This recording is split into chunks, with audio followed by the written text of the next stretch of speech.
think this has started now. This is my first YouTube video on this account. I have another account, but I really want to keep these topics separated. So here I am. Don't think I'm just like new to YouTube or something. So I've decided to start this account because I want to put my own input in for this atheist movement that's going on YouTube. I think it's great. I think they're doing a great job. I've been partially inspired by the creation of Tuesday Afternoon. So here I am. So my first topic is about interpretation of the Bible.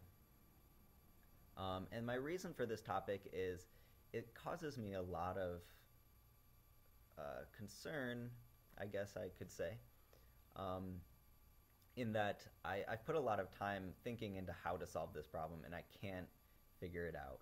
I've emailed professors about it, I've searched the internet, I've searched books, I've searched YouTube, and actually this is very similar, if not exactly the same thing, as Prof. MTH's video about liberal and moderate Christianity.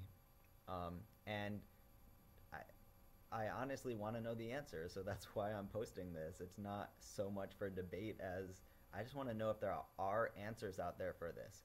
It just seems so problematic to me that I can't find answers because, for the most part, theists have answers for everything atheists bring up. No matter what it is, there's usually an answer. Even if there's flaws in that answer, at least there are answers out there. Whereas this question, I seriously don't know if there are answers out there, if anyone has even tried to answer this.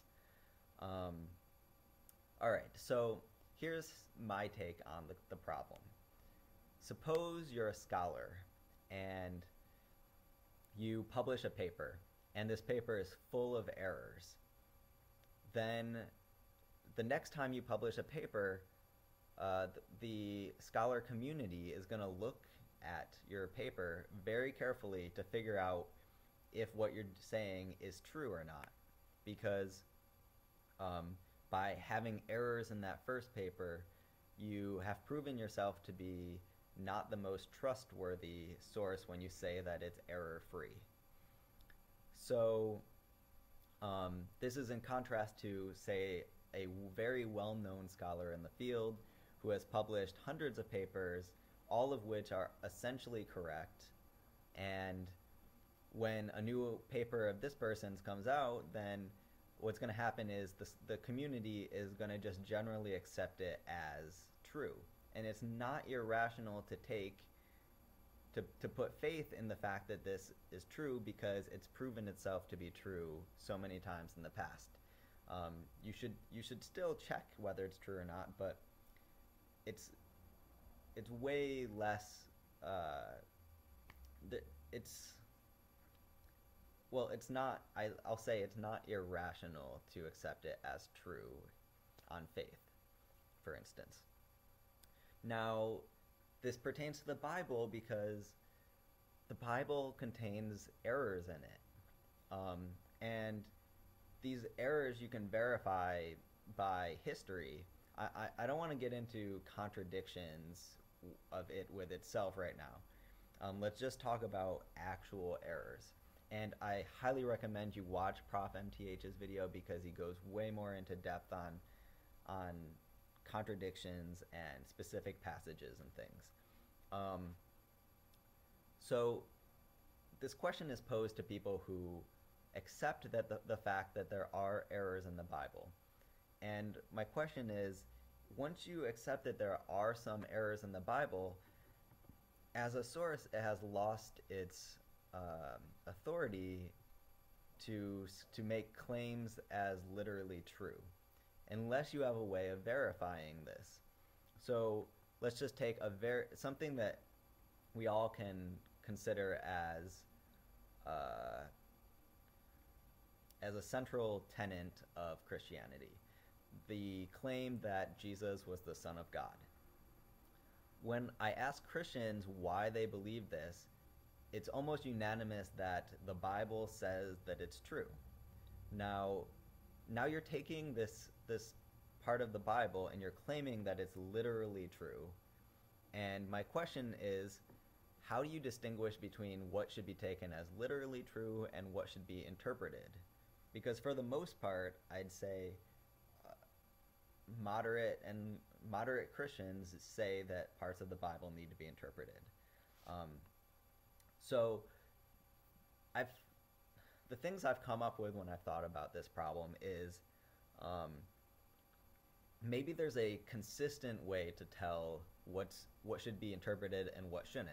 For instance, maybe one specific writer contains a lot more errors than some other writer who it seems everything matches up with historical facts perfectly fine. And then we can take that word to be closer or more reliable than the words of another author of the Bible. And this is done. This could be seen with the scholar example with if your original paper contained lots of errors on a very specific topic that was not in your field, and then everything else was correct, then you could say when your next paper comes out, people will be more likely to accept the part that was inside of the field that you actually got correct last time. And they'll just have to check the part that you got wrong last time. And then the other way around this problem, I think, is there another reason that you believe that Jesus is the Son of God, or take any other central idea of Christianity that typically people say they believe because it comes from the Bible? Are there other reasons you believe this, maybe personal revelation or things like that, so that you don't have to solely take it as a literally true fact of the Bible saying it is just reconfirmation of some other thing you know? So I can't wait to see what people post, because this is a problem that I've wanted to know the answer to for a very, very long time, longer than Prof. MTH's video. And I just rewatched it, which is another reason why I posted this, because it brings up so much for me. I really want to know what people have to say about this. And maybe this wasn't as clear of a video as it should have been, and I may have to clarify some things, but post a response or reply in the comments. So